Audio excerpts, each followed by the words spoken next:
یہ جمعہ ہر ہفتے کے اس بابرکت دن جسے حج اصغر کہا جاتا ہے، اس کا پیغام ہمیں یہی یاد دلانا ہوتا ہے کہ موت حق ہے، مرنا ہے آخرت میں، بڑا آہ من قلت الذات وطول السفر یا بعد السفر، جہاں امیر المومنین آہ بھرتے ہیں اس سفر کے لمبے ہونے کی، وہ طولانی سفر جس میں رفیق صرف نیک عمل ہو سکتا ہے، تو اس کے لیے عمل صالح تیار کیا جائے، اور ان اعمال صالحہ میں سے جو قیامت میں کام آتے ہیں، جو اخروی زندگی میں کام آتے ہیں، جو برزخ میں کام آتے ہیں، جو انسان کو قیامت کی ہولناکیوں سے نجات عطا کرتے ہیں، واجبات کے ساتھ، ایمان کے ساتھ ایک عمل جو اپنی تاثیر میں بے نظیر ہے، اس جیسا کوئی عمل نہیں ہے، اپنے آسان ہونے میں، سہولت کے لحاظ سے، اور یقینی طور پر اثر افیکٹو ہونے کے لحاظ سے، اثر انداز ہونے کے لحاظ سے، اجابت کے لحاظ سے، جس میں ریا نہیں آ سکتی، جس میں دکھاوا نہیں آ سکتا، جس میں شہرت طلبی نہیں آ سکتی، جس میں وہ تمام باطل انگیزے جو عمل کو باطل کرتے ہیں، فاسد کرتے ہیں، وہ ان سے پہلے سے گارنٹیڈ ہے۔ آپ کو پوچھنا چاہیے نا بھلا، وہ بھی ہماری نماز باطل ہو سکتی، ساری زندگی کی نمازیں باطل ہو سکتی ہیں، ساری زندگی کے روزے باطل ہو سکتے ہیں، حج، زکوٰۃ، خمس، فلاں ہمارے یہ سارے باطل ہو سکتے ہیں، ریا کا شکار ہو سکتے ہیں، تکبر کا شکار ہو سکتے ہیں، عجب کا شکار ہو سکتے ہیں، بہت ساری موٹیوز، غیر الہی موٹیوز ان میں دخل انداز ہو سکتے ہیں، لیکن وہ عمل جس میں یہ عوامل دخل انداز نہیں ہو سکتے، اور دوسری طرف سے قبولیت ہو سکتا ہے، ایک شخص کی نماز ہر لحاظ سے ٹھیک ہو، لیکن خدا پر فرض ہے ایسی نماز قبول کرنا، قبولیت، تو وہ عمل ہے جس کے بارے میں سرکار رسالت مآب صلی اللہ علیہ وسلم نے جناب فاطمہ صدیقۃ الطاہرہ سے فرمایا۔ روایت میں ہے کہ جب آپ نے پنجتن پاک موجود تھے، خبر دی اپنے اصحاب کو، اپنے حسنین شریفین کو، جناب علی امیر المومنین، فاطمہ الزہرا سلام اللہ علیہا کو، کہ میرے بعد تم لوگ شہید کیے جاؤ گے، مظلوم ٹھہرو گے، اسیر بنائے جاؤ گے، تو اس وقت جناب مظلوم کربلا نے پوچھا، نانا آیا انموت و نقتل، ہم نیچرل موت، طبیعی موت یا نہیں، ہم قتل کیے جائیں گے؟ سرکار نے یہ فرمایا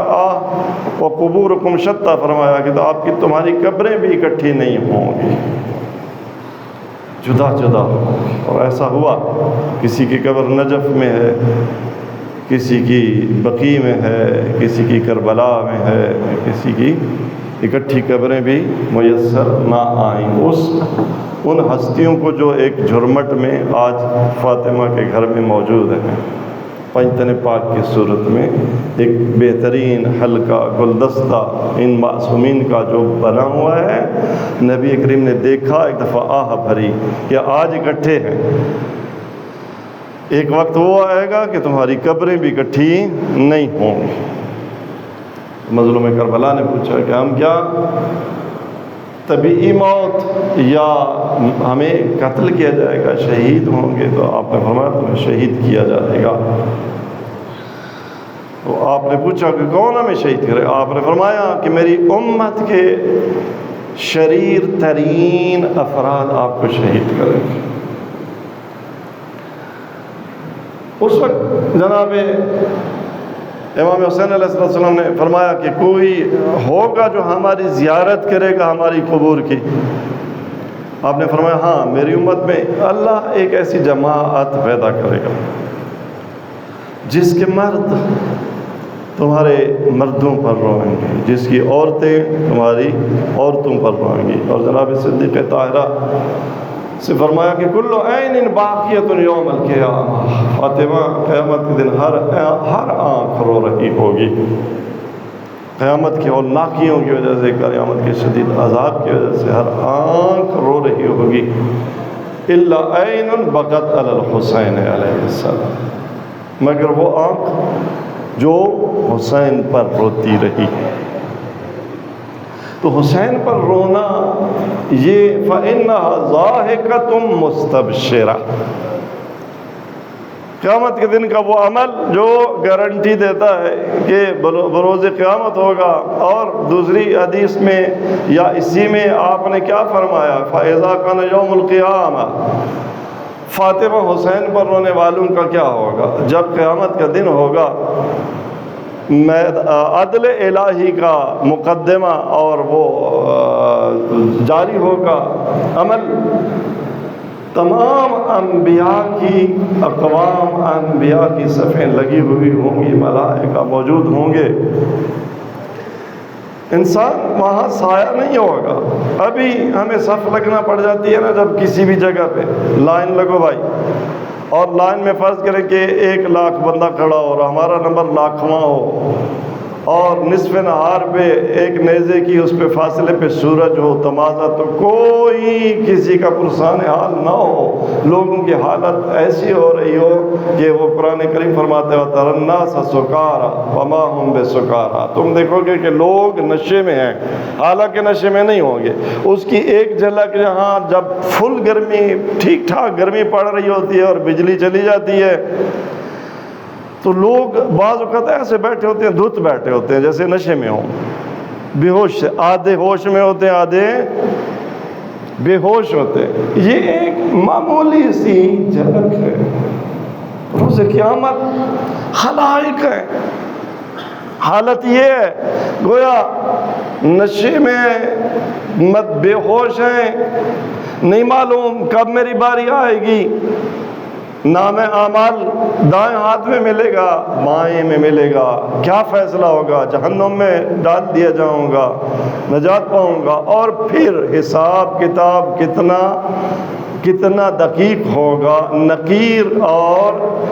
نقیر کہتے ہیں یہ جو کھجور کی گٹھلی کے اوپر ایک چھوٹا سا ایک دانہ بنا ہوتا ہے، جیسے انسان کے پیٹ پہ ناف ہے نا، وہ گٹھلی کی ناف، کھجور کی گٹھلی کی ناف، اور اس میں ایک چھوٹا سا نا وہ نکلا ہوتا ہے، کیل سا کہہ دیں آپ، اس کی نوک، اچھا جی، یا مسقال ذرہ کہیں آیا، وہ اس کے برابر بھی جو عمل ہے اس کائنات میں جو میں نے انجام دیا ہے، وہ بھی تولا جانا ہے، اس کا بھی پوچھا جانا ہے، تو نے یہ کیوں کیا؟ اچھا، خالی عمل نہیں، فکر، ان السمع والبصر والفؤاد کل ذلک کان عنہ مسئولا، تو یہ عالم ہوگا۔ وہاں پر سرکار نے کیا فرمایا، فَإِذَا كَانَ يَوْمُ الْقِيَامَةِ جِئْتُ إِلَى الْمَوْقِفِ، میں آؤں گا، آپ تصور میں لے آئیں کہ ایسا عالم ہو اور میں آپ کھڑے ہوں، اور ایک دفعہ ہمارے بازو پر ہاتھ آئے، پیچھے سے کوئی آ کے پکڑتا ہے نا، اور بندہ مڑ کے دیکھے تو کیا دیکھے کہ کون ہے؟ سرکار رسالت مآب صلی اللہ علیہ وسلم۔ وہاں سرکار کو حق کے شفاعت حاصل ہے، من عند اللہ کے شفاعت حاصل ہے۔ محشر کے تمام مخلوقات میں جس کا ہاتھ پکڑنا ہے، اے میرا حبیب پکڑ اور لوائے حمد کے سائے میں لے جا۔ اللہ کے نبی آ کے ہاتھ پکڑیں گے اور فرمائیں گے کہ تم یہاں، تمہاری جگہ نہیں ہے۔ فَأُخَلِّصُهُم مِّن أَحْوَالِهِ وَالشَّدَائِدِ، فاطمہ تیرے حسین پر رونے والوں کا میں آ کے ہاتھ پکڑوں گا اور انہیں قیامت کی ہولناکیوں سے نجات دلا دوں گا۔ تو عزیزان گرامی، یہ عمل جس کی سفارش امام باقر علیہ السلام نے ان الفاظ میں کی ہے، عزاداری، حسین پر گریہ، جس کے آج کل ایام ہیں، اور ظاہر عزاداری میں اس کے مقدمات میں ریا آ سکتی ہے، مقدمات میں ریا آ سکتی ہے، پڑھنے والے میں، پڑھانے والے میں، لیکن وہ لمحہ جب مومن مصائب حسین میں رو رہا ہوتا ہے، پھر وہ کسی کو دکھانے کے لیے نہیں روتا، اس گریے میں ریاکاری اس کا تصور نہیں ہے، وہ اس لیے ہو کہ کوئی مجھے شاباش دے گا، نہیں۔ ہاں، تو یہ عزاداری وہ عمل ہے جس کے ذریعے سے قیامت کی ہولناکیوں سے نجات ملتی ہے۔ یہ عزاداری قائم کرنا ضروری ہے۔ عزاداری کے ایام ہیں، امام باقر علیہ السلام کی سفارش ہے تمام ائمہ، بالخصوص میں یہ جو روایت یہاں پہ نقل کر رہا ہوں امام باقر علیہ السلام سے کہ ثم لیندب الحسین ویبکی، مومن کیا کرے جب محرم آ جائے، عشر محرم شروع ہو جائے تو وہ حسین پر یندب، ندبہ میں اور بکا میں فرق ہے، آپ نے دونوں الفاظ استعمال کیے، ثم لیندب ویبکی۔ یندب یعنی فریاد بلند کرے، بلند بلند آواز میں، مظلوم کربلا کے ساتھ، فریاد کے ساتھ، وَيُبْكِي، اور روئے مظلوم کربلا پر، اور کیا کرے؟ یہ گھر کا کلچر بتا رہے ہیں، یہ امام بارگاہ کی بات مولا نہیں کر رہے کہ امام بارگاہ میں ایسا کرے، مجلس میں نہیں، اپنے گھر میں محرم کا چاند نظر آیا، عشرہ شروع ہو گیا، مومن کی حالت کیسی ہونی چاہیے؟ ثم لیندب الحسین ویبکی ویأمر من فی دارہ بالبکاء، گھر میں جو ہیں بچے، بیوی، بیٹیاں، عزیز، ان کو بھی حکم دے کہ وہ بھی بلند بلند روئے۔ کیا خوب ہے، وقت نہیں ہے۔ عزاداری کے طبقات ہیں، عزاداری کے مراحل ہیں، عزاداری مجلس کی قسمیں ہیں، اور مجلس کی بلند ترین ایک قسم زیارات ہیں، زیارت عاشورہ، زیارت وارثہ۔ ہمارا کنسپٹ یہ ہے کہ عزاداری کون سی ہوتی ہے؟ صرف سینہ زنی، صرف جلوس، صرف زنجیر زنی، صرف مجلس، یہ بھی ہے، لیکن ان سے بلندتر جو ائمہ نے عزاداری کی ہے وہ زیارات، کہ جب قبر حسین پر یا قبر امیر المومنین پر گر کر معصوم کیا پڑھ ہوتے ہیں، زیارت امین اللہ مثلا پڑھ رہے ہوتے ہیں، ائمہ کی تعلیم شدہ، یہ تو انسان گھر میں زیارت عاشورہ کا بندوبست کرے، اس میں مصائب پڑھے، خود بلند بلند آواز سے روئے۔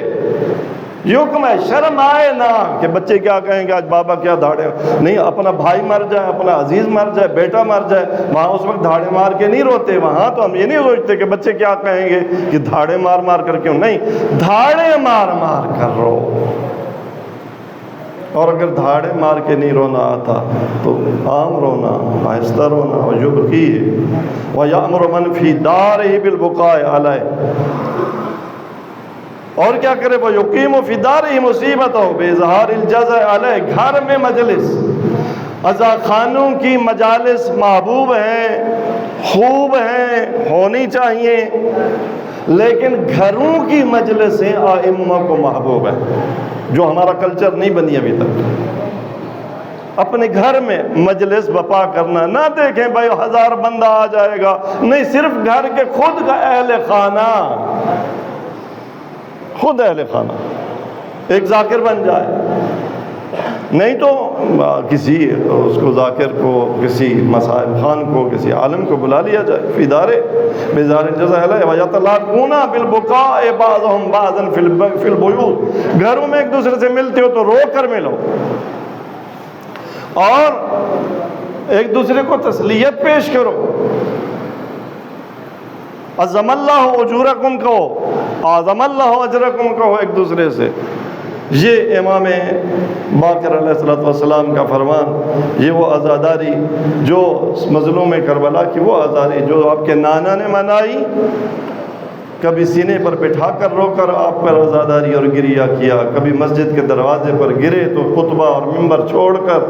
اٹھا کر عزیز علیہ عزیز علیہ کہہ کر حسین پر گریہ کیا۔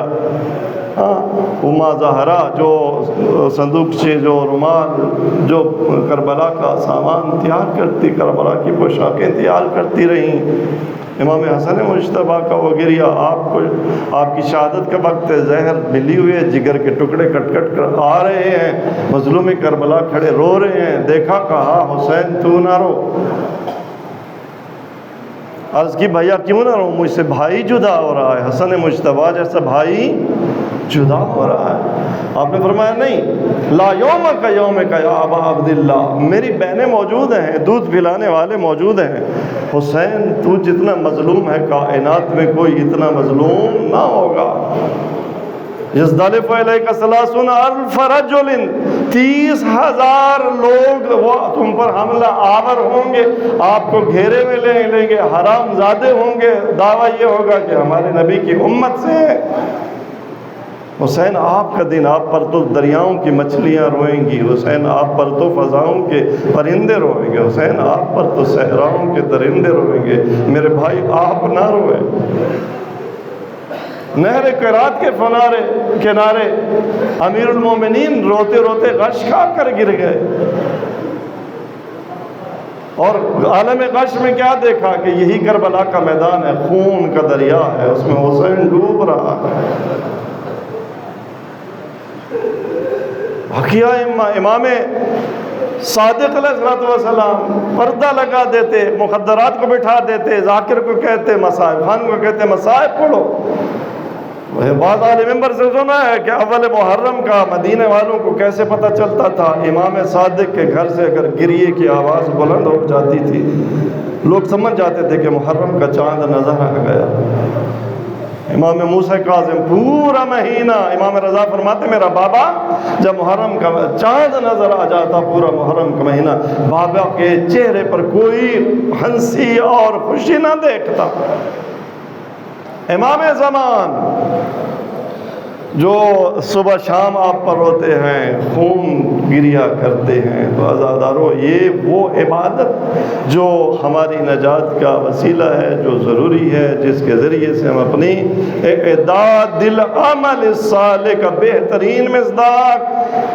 تہجد، زکوٰۃ، خمس، جہاد، کیا ساری عبادتیں سخت ہیں، پیسے کے لحاظ سے، بدن کے لحاظ سے، راتوں کو جاگنے کے لحاظ سے، بھوک پیاس برداشت کرنے کے لحاظ سے۔